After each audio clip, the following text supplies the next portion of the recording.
네, 다음은 정책 공감입니다. OECD 회원국 가운데 가장 높은 결핵 발병률을 보이는 대한민국. 그래서 우리나라는 결핵 후진국이라는 불명예를 안고 있습니다. 보건복지부 질병관리본부가 이런 오명을 씻기 위해 결핵관리 종합계획을 발표했습니다. 결핵관리 종합계획의 주요 내용과 시정 목표에 대해 살펴봅니다. 고은영 질병관리본부 질병예방센터장과 함께합니다.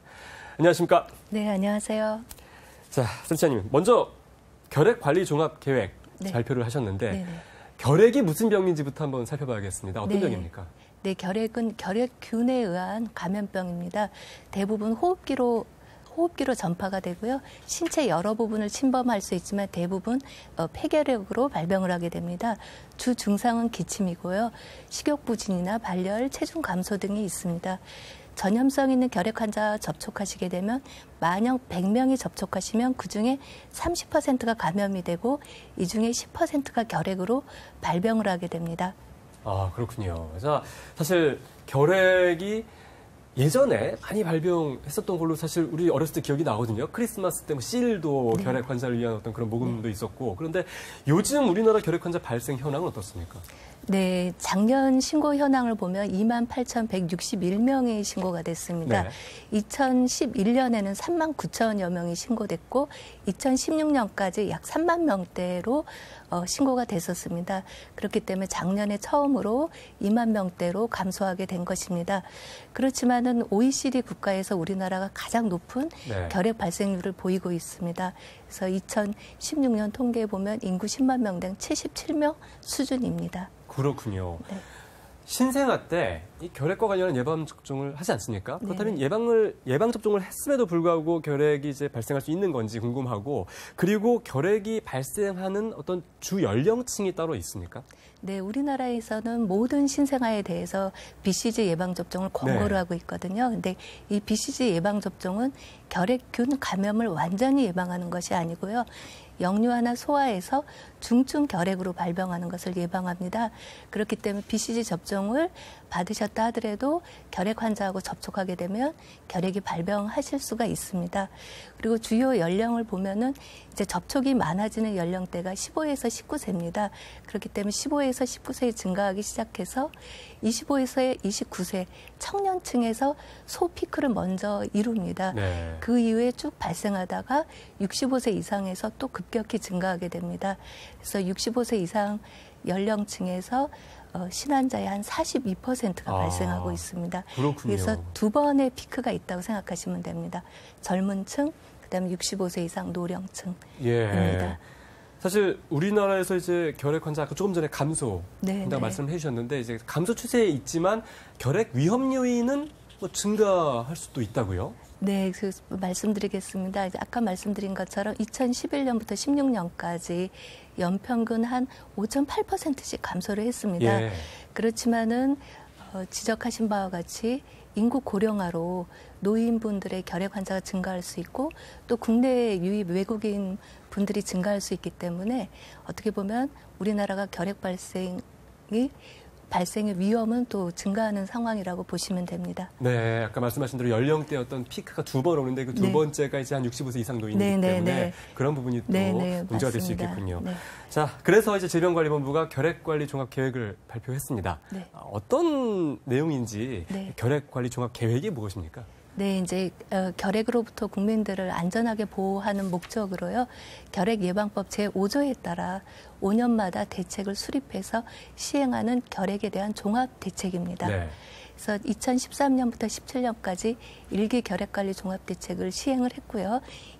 이번에 2기 결핵관리 종합대책을 발표하게 된 것입니다. 아, 그렇군요. 2013년부터 이제 1기 종합계획 네, 발표가 17년까지 1기 종합계획이 발표됐고요. 네. 올해부터 2022년까지 결핵 종합대책이 2기 계획이 되겠습니다. 두 번째 2기 이제 계획이 발표된 건데 그렇다면 지난 그 5년간의 1기 종합계획과 이번에 2기는 어떻게 차이점이 있는 겁니까? 네, 1기는 기반 구축기로 보시면 되겠습니다. 그래서 앞에 말씀드린 것처럼 1기 결핵관리 종합계획의 수립으로 결핵 환자가 감소하는 그런 기반을 구축했는데요. 주요한 내용을 보면 환자가 발생하는 경우에 보건소와 의료기관이 협력해서 환자에 대한 상담을 해서 치료 성공률을 높이는 환자관리 정책이 있습니다. 네. 그리고 환자에 대한 치료비를 무료로 하고 있습니다.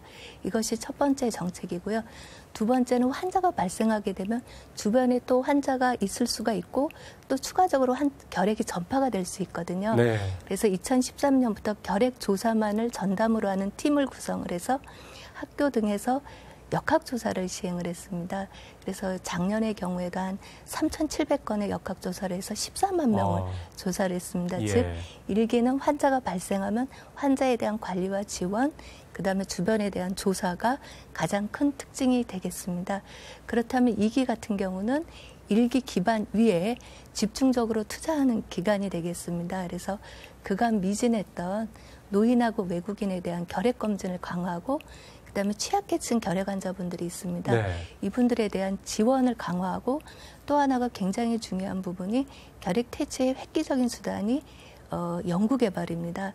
그래서 차세대 결핵 백신 개발과 같은 연구 개발을 2기 내용에 담았습니다. 아, 그렇군요. 네. 가장 최근에 이제 노량진 그 수험생들 사이에서 또 결핵이 좀 유행한다는 네. 그런 언론 보도가 있었는데 네. 이런 경우에는 또 아까 말씀하신 1기 어떤 역학조사 이런 게 같이 또 들어가겠군요. 네, 맞습니다. 예.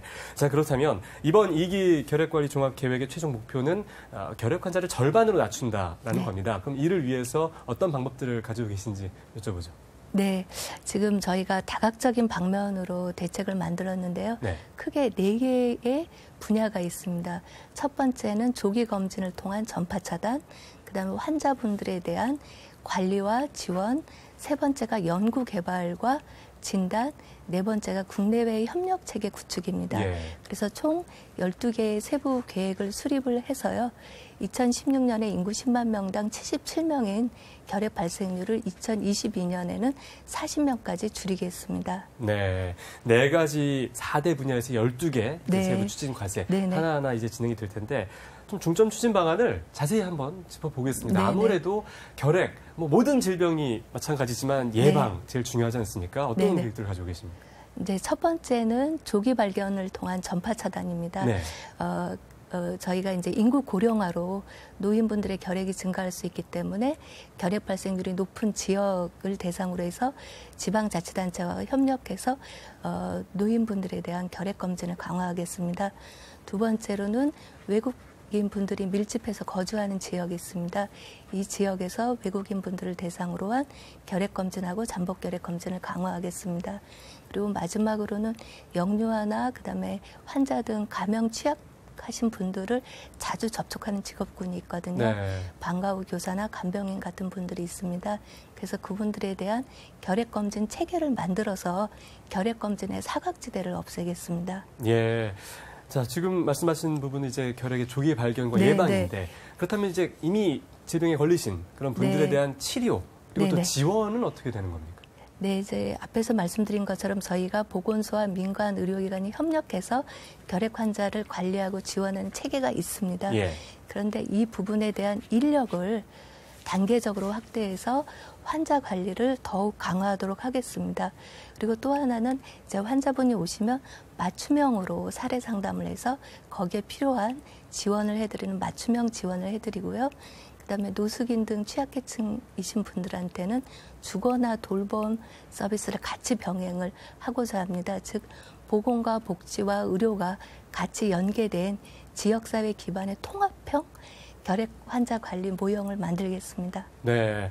자, 이번 2기에 어떤 중점적으로 이제 되는 부분이 아까 집중 투자기라고 말씀해 주셨죠. 네네. 1기 같은 경우는 기반 구축, 네. 2기 중점 투자기인데 집중 투자기인데 차세대 백신 개발도 이제 함께 진행이 되죠. 네네. 예방을 위해서 뭐 백신 네.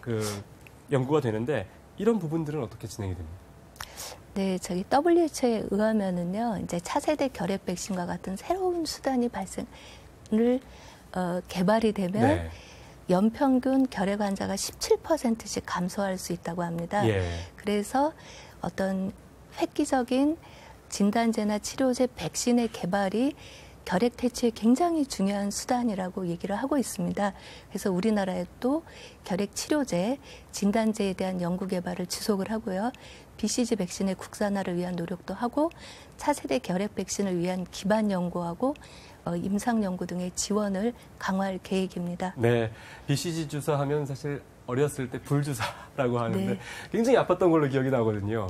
잘 이제 지원이 됐으면, 연구가 됐으면 좋겠습니다. 자, 그리고 교육도 굉장히 중요하지 않습니까? 결국 결핵을 퇴치하는 게 이제 정말 궁극적인 목표가 될 것 같은데 이 결핵을 막기 위한 교육은 어떻게 진행됩니까? 네, 이제 결핵 관리하시는 분들하고 의료인들 대상으로 해서 교육 프로그램을 만들겠습니다. 또 하나는 이제 어린 연령층에서부터 교육을 받는 게 중요하거든요. 네. 그래서 어린이집, 유치원, 학교를 대상으로 해서 결핵 예방에 대한 교육과 홍보를 강화하겠습니다. 그래서 저희가 주요하게 쓰는 메시지는 두 가지입니다. 2주 이상 기침하면 결핵 검사를 받으시고 또 기침하실 때는 옷소매로 코와 입을 가리고 기침을 하는 이런 실천 방법에 대해서 국민 여러분께 지속적으로 홍보하겠습니다. 네, 결핵관리 종합계획 2기 결핵관리 종합계획에 대해서 자세히 이제 네. 들어봤는데요. 앞으로 이 결핵 예방을 위해서 또 국민이 스스로 해야 할 또 부분들이 있을 것 같습니다. 네네. 앞으로 국민께 말씀하시고 싶은 거 있으면 마지막으로 말씀해 주시죠. 네, 결핵은 이제 그 공기로 전파되고 누구나 감염이 될 수 네. 있습니다. 그리고 우리나라의 경우는 결핵 발생률이 높기 때문에 언제든지 환자하고 접촉하실 수가 있거든요. 그렇기 때문에 2주 이상 기침하면 결핵을 의심하시고 가까운 보건소나 의료기관에서 꼭 결핵 검사를 받으시기 바랍니다. 그리고 앞에서 말씀드린 기침 예절을 꼭 지켜주시기를 당부드립니다. 네, 예전에는 기침을 이렇게 하셨는데 이렇게 가리고 하는 게 네, 제일 중요하죠. 맞습니다. 예, 네. 잘 알겠습니다. 자, 결핵으로부터 안전한 대한민국을 위한 질병관리본부의 노력 응원하고 또 기대해 보겠습니다. 지금까지 고은영 질병관리본부 질병예방센터장과 함께했습니다. 오늘 말씀 고맙습니다. 네, 감사합니다.